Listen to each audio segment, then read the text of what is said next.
Olá pessoal, aqui é o professor Aldinei. Muito obrigado por apertar o play para mais essa videoaula. Hoje a gente continua com a função quadrática, mas para falar um pouco mais aí sobre os coeficientes e as raízes. Então bora estudar, galera.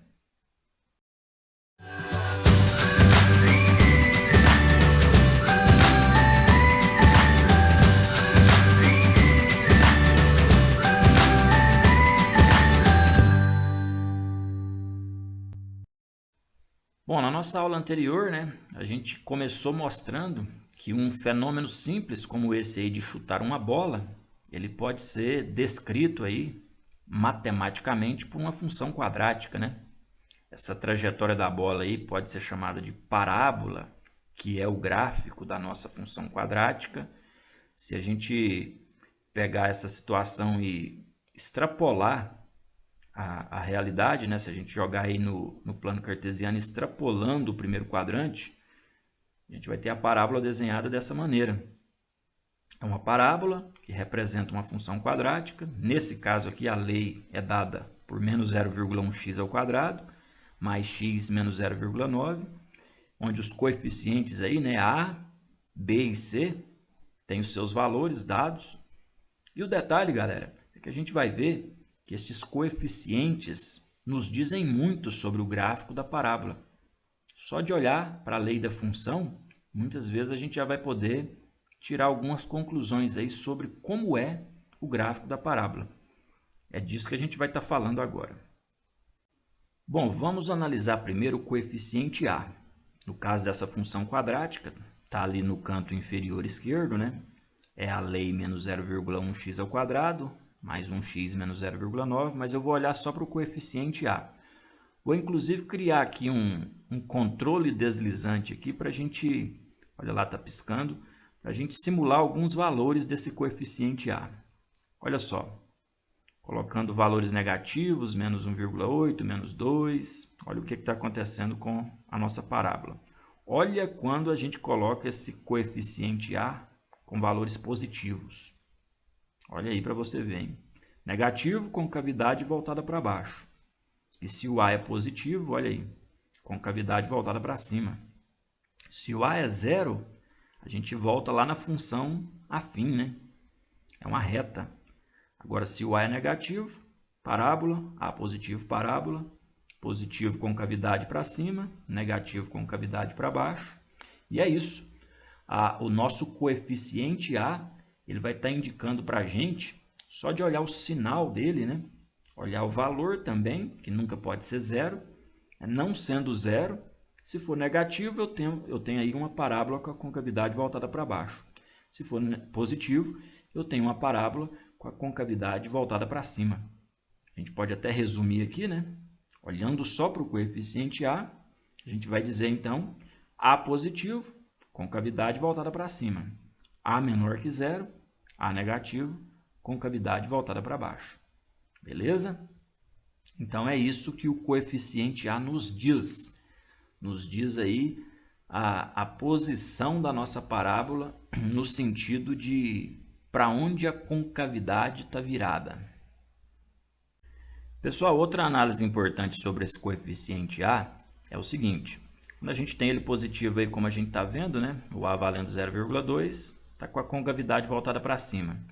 Mas se eu vou aumentando esses valores de A, a gente vai observar também que a abertura da parábola ela diminui.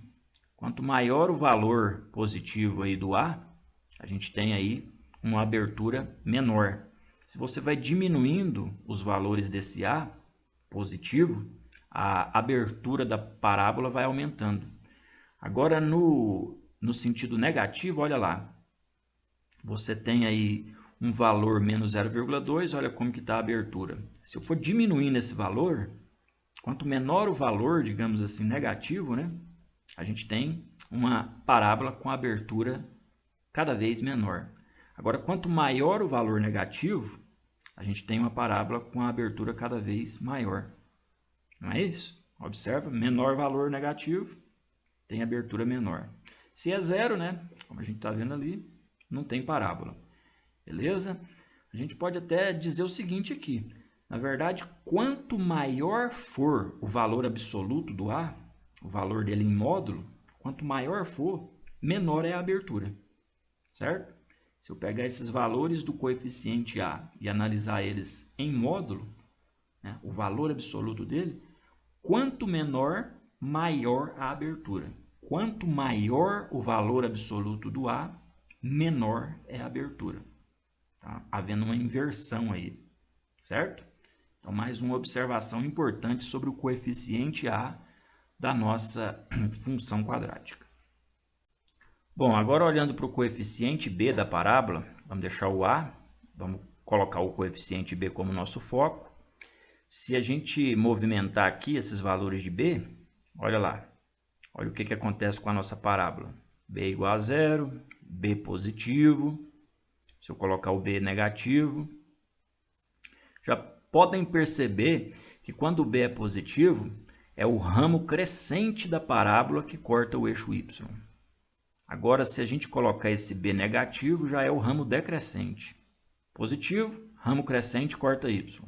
Negativo, ramo decrescente é que corta Y. Beleza? Se a gente colocar esse B valendo zero, vamos fazer isso aqui, não é nem o ramo crescente e nem o ramo decrescente que corta o eixo Y. Vai ser ali no vértice que a gente vai ter essa interseção do gráfico com o eixo Y. Beleza? Se o B é igual a zero, a nossa parábola vai interceptar o eixo Y bem no vértice. Se for um B positivo, é o ramo crescente dela que intercepta. Olha lá, ramo crescente. Negativo é o ramo decrescente. O que é isso, né? Ramo crescente, ramo decrescente. A partir do vértice, vamos imaginar que é o vértice aqui, ó, você pode observar o seguinte, olhando o sentido dos eixos, né? Nós temos aqui, caminhando no sentido positivo do eixo X, um crescimento dos valores de Y, não é isso? Esse aqui é o sentido positivo do eixo X, indicando que os valores de Y estão crescendo. Agora, se a gente caminha no sentido positivo do eixo X aqui sobre o nosso gráfico, a gente vê que isso aqui está decrescendo, né? Que os valores de Y estão decrescendo. Então, por isso que a gente chama esse ramo de cá de ramo decrescente e o ramo de lá de ramo crescente. B positivo é o ramo crescente, que corta o eixo Y. E B negativo, como a gente está vendo aqui, né? Um B valendo menos 1,3, aí já é o ramo decrescente que intercepta o eixo Y. Inclusive, a gente pode até colocar essa parábola com a concavidade voltada para cima, para observar isso também. Ó, vamos alterar o A aqui, vamos colocar um A positivo e mexer com o coeficiente B também. Olha lá, B positivo está cortando no ramo crescente. Agora, B negativo é o ramo decrescente que corta Y. E se o B é igual a zero, é o vértice. Mais uma vez, a gente observa que é o vértice. Beleza? Então, também, quando a parábola está com a concavidade voltada para cima, a gente vai observar essa história aí do ramo crescente quando é positivo e do ramo decrescente quando é negativo o valor de B. É uma análise importantíssima aí de se fazer, né? Porque quando a gente bate o olho na lei da função, já consegue então estabelecer esse tipo de observação. Olhando para o coeficiente B da lei da função, se o B é positivo, intersecta o ramo crescente, seja com a concavidade voltada para cima, olha lá para você ver, né? Realmente, ramo crescente. Se você olha aqui com a concavidade voltada para baixo, também no ramo crescente. Se a gente tiver aí o B negativo, aí já vai ser no ramo decrescente. E se o B é igual a zero, a parábola intersecta o eixo Y no vértice. Está aí a nossa análise agora sobre o coeficiente B. Bom, agora analisando o coeficiente C, aqui no caso valendo menos 0,9, né? Ainda é aquela função que retrata aquele chute na bola. Olha só, se eu aplicar um zoom aqui, a gente vai perceber que a parábola está cortando o eixo y justamente nesse valor do c, ó, no menos 0,9. Se eu mexer com esse valor, se eu colocar ali ele valendo menos 1, olha lá, vai cortar justamente no menos 1. Esse coeficiente c vai indicar para a gente o valor onde a parábola intersecta o eixo y, o ponto onde ela intersecta o eixo y, certo? Se a gente tem ali um valor de c valendo, vamos lá, vamos alterar esse valor para, vamos colocar aqui um valor menos 2. Menos 2 está lá, ó, cortou no menos 2. Se eu for alterando aí, a gente vai percebendo, né? C valendo menos 3, então vai cortar o eixo y no valor menos 3, no ponto 0 e menos 3, né? E por aí vai, galera. Se o C é negativo, então ela vai cortar ali sempre abaixo de 0. Com o C positivo, se a gente arrastar agora esse controle deslizante para os valores positivos, olha lá. Então ela vai cortar acima de 0. É isso. O coeficiente C indica justamente onde a nossa parábola intersecta o eixo y. O valor onde a parábola corta o nosso eixo y. Beleza? Arrastando aqui mais um pouquinho, colocando agora o coeficiente A, né? E mudando a parábola também para observar que mesmo com a concavidade voltada para cima, a gente ainda tem essa relação aí valendo, né? Mesmo com a concavidade para cima, o C ainda vai indicar para a gente exatamente onde a parábola corta o eixo y. Olha lá, aumentando os valores de C e a nossa parábola se movimentando para cortar exatamente ali naquele valor indicado. Vou fazer mais algumas simulações aqui para que todos percebam bem isso. É um valor importante aí, é um coeficiente interessante, né? Quando a gente olha um gráfico, já pode, de cara, já saber o valor do coeficiente C. De repente quer construir aí a lei da função. Só de olhar no gráfico, se você vê onde ele está cortando o eixo y, você já vai saber qual é o valor desse parâmetro C, né? Vamos chamar ele aí de parâmetro C, certo? Então é isso. Esse parâmetro C indica o ponto onde a parábola intersecta o eixo y. Pessoal, olhando agora para as raízes da nossa função quadrática. Lembrando que raiz da função é aquele valor de x que torna a função nula, né? Que torna a função igual a zero. Se a gente olha para o gráfico aqui, por exemplo, você vai perceber que é o valor x igual a 1, que torna o valor de y igual a zero, e o valor de x igual a 9 também, né? Se você olha lá para o eixo y, torna o y igual a zero. Então, aqui nesse caso, olhando o gráfico, já dá para perceber que é 1 e 9. Só que para ter certeza, a gente pode aplicar a fórmula resolutiva, né? Na lei da função, substituindo os coeficientes aí.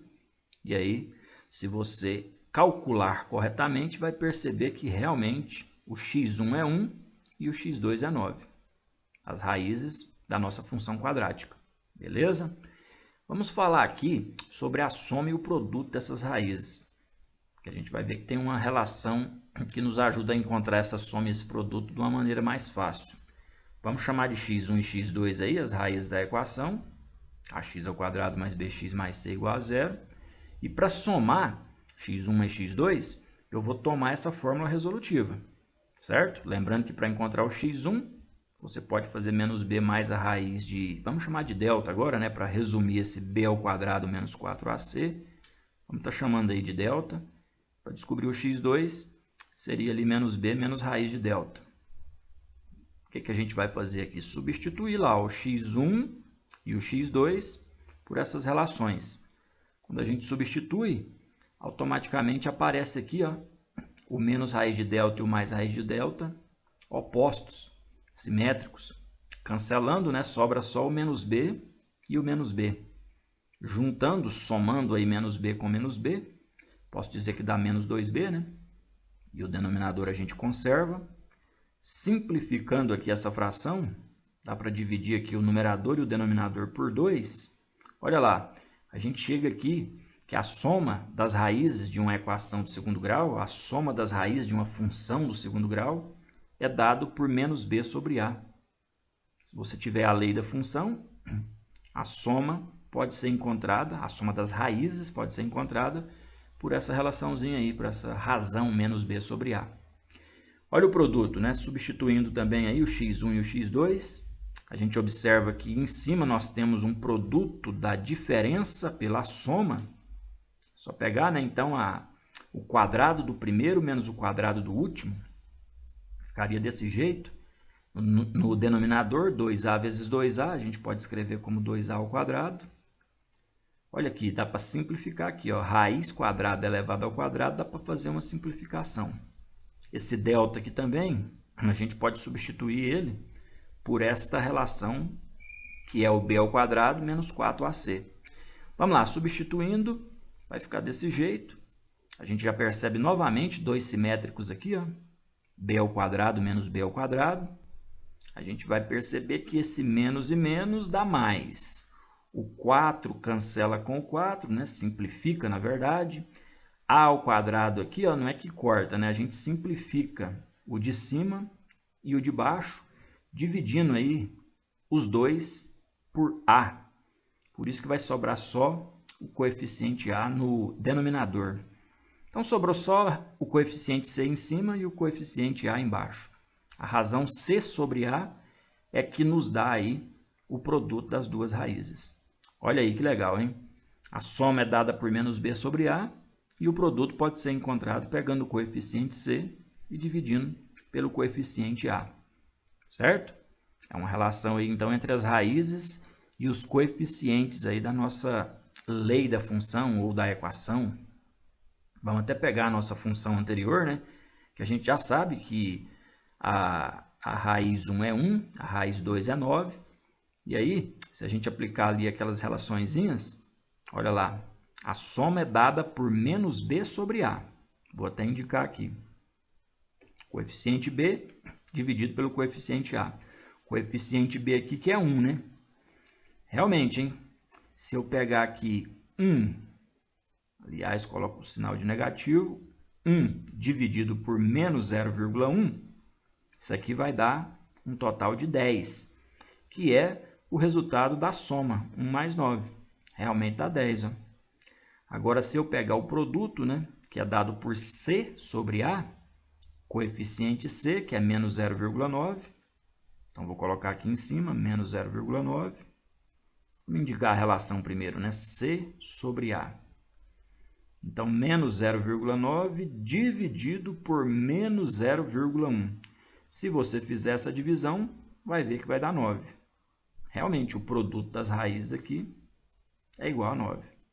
Beleza? Só uma verificação. Porque o legal dessa relaçãozinha é o seguinte. Se você tem aí uma equação do segundo grau dada por x ao quadrado menos 6x mais 8, você pode resolver mentalmente, então, pode encontrar as raízes mentalmente usando essas duas relações. Usando a relação da soma, que é menos b sobre a, e usando a relação do produto, que é c sobre a.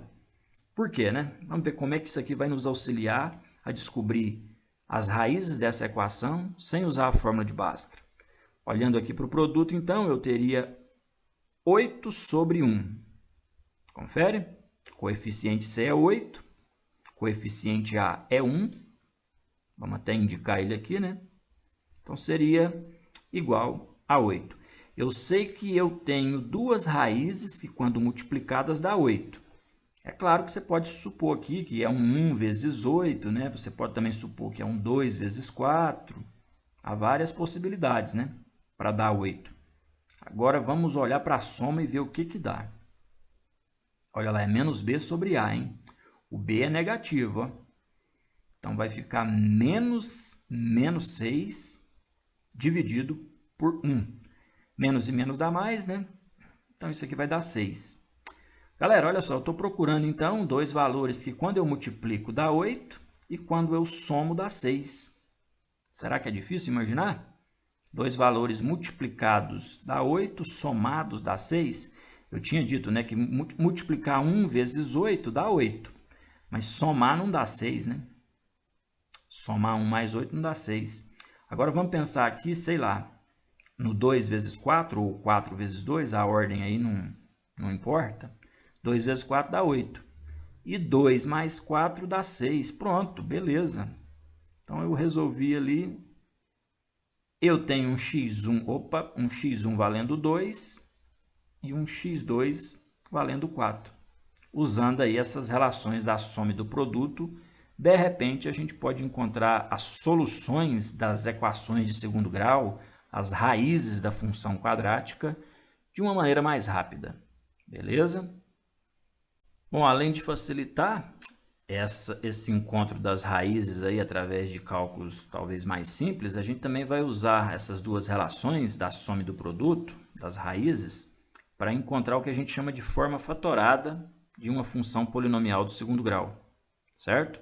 Eu quero simplesmente pegar essa lei que a gente escreve como ax² mais bx mais c e reescrever ela utilizando essa fatoração aqui, essa multiplicação de termos, certo? E olha só quem aparece nessa fatoração, justamente as raízes x1 e x2 da nossa função quadrática. Então essa é a nossa missão, ó, pegar esta lei escrita sob essa forma e reescrever ela na forma fatorada, com o coeficiente a aqui em evidência, com as raízes sendo utilizadas lá na fatoração. Então isso aqui é o que a gente chama de forma fatorada da nossa função do segundo grau. A gente começa aqui então colocando o a em evidência. E aí obrigatoriamente eu tenho que dividir o b por a e o c por a, né? Porque quando eu aplicar a distributiva vai haver o cancelamento e aí eu não vou estar alterando em nada esta nossa lei aqui. Beleza? Olha o b sobre a e o c sobre a aparecendo, hein? A gente acabou de ver que x1 mais x2, né, que a soma das raízes é menos b sobre a. Ali não apareceu menos b sobre a, mas pelo menos apareceu b sobre a. E agora no produto, olha lá, está lá, ó, c sobre a. Então vamos fazer umas substituições aqui, né? No lugar daquele b sobre a gente vai colocar então menos x1 mais x2. Já que x1 mais x2, já que a soma das raízes é menos b sobre a, então eu posso simplesmente vir aqui e colocar menos essa soma, já que lá estava positivo, né? Beleza? Por isso a gente coloca esse negativo aqui, porque a relação indica que é negativo. O menos b sobre a ali é negativo. Se é menos b sobre a, é óbvio que é negativo, né? Agora, olha só o c sobre a, hein? A gente substituiu pelo produto. Bem tranquilo, né? Nada de outro mundo aqui, não. Próxima etapa aqui que a gente pode desenvolver é o seguinte. Olha lá para você ver. Você pode aplicar aqui a distributiva. O x1 multiplicando o x, o x2 multiplicando o x. É o que aparece aqui, ó. Concordam? Lá no x1 vezes x2 também, né? A gente só omitiu agora o sinal de multiplicação. Numa próxima etapa, a gente poderia imaginar que esse x2 menos x1 vezes x pode ser escrito assim, ó. Afinal de contas, x vezes x dá x ao quadrado. E x vezes menos x1 está ali também. Aqui também, ó, se a gente observar bem, a gente tem ali o x2 como termo comum, né? Então vamos colocar ele aqui como fator comum em evidência. x2 vezes, aliás, menos x2 vezes x está lá aparecendo. Menos x2 vezes menos x1 está lá, né? O mais x1 vezes x2. Próxima etapa é a gente poder transformar essa diferença entre esses produtos em um produto das duas diferenças, né? Você tem uma diferença desse produto por esse produto aqui.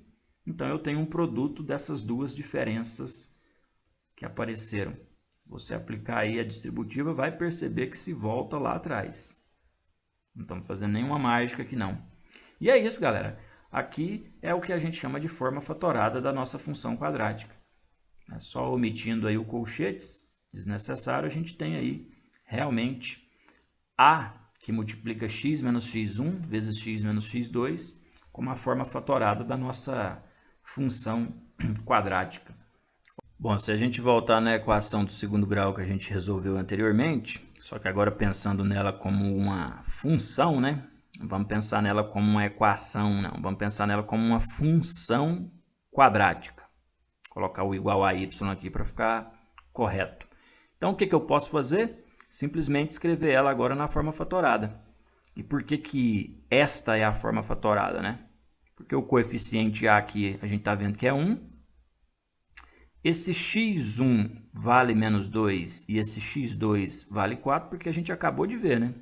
Que as raízes dessa equação realmente é o 2 e realmente é o 4. Então, no lugar da raiz 1 coloca 2, no lugar da raiz 2 coloca 4. A gente ainda pode simplificar mais um pouco e dizer, então, que x menos 2 vezes x menos 4 seria a forma fatorada da função y igual a x ao quadrado menos 6x mais 8. Afinal de contas, se eu aplicar aqui a distributiva, olha lá, x vezes x, vamos escrever aqui embaixo, realmente é x ao quadrado. X vezes menos 4 é menos 4x, menos 2 vezes x é menos 2x, menos 2 vezes menos 4 é mais 8. Olha aí, realmente em x ao quadrado, está lá. Mais 8, está lá. E menos 4x menos 2x, juntando, também está lá, é o menos 6x, certo? Grande vantagem da forma fatorada, né? Porque quando ela aparecer aí, em algum exercício, a gente já pode bater o olho e descobrir quem são as raízes. A nossa missão pode ser essa, né? Quais são as raízes da função quadrática dada por x menos 2 vezes x menos 4. Você já bate o olho e vê que é 2 e que é 4.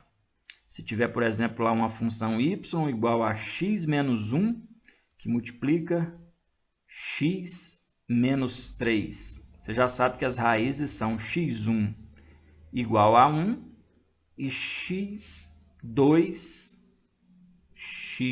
igual a 3. Olha aí que fácil, olha aí que moleza. Forma fatorada é boa para isso, viu, galera? Para identificação de raízes aí imediatamente. Valeu, é isso. A gente encerra a nossa aula por aqui. Até uma próxima videoaula. Muito obrigado pela atenção.